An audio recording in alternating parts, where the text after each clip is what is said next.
Hello guys, in this video I'm going to show you how you can link other devices to your Signal account. But first I wanted to tell you that don't forget to subscribe, because at 10,000 subscribers I'm going to show you my YouTube revenue statistics and my growth strategy, how you can make money online.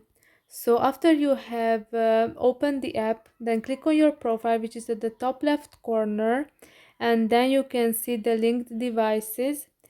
And right now there is no devices linked, but if you click on that plus icon at the bottom of the screen, you can scan the QR code displayed on the device to link, and after that you will be able to use Signal to your other devices on your other devices, and here will appear your linked devices.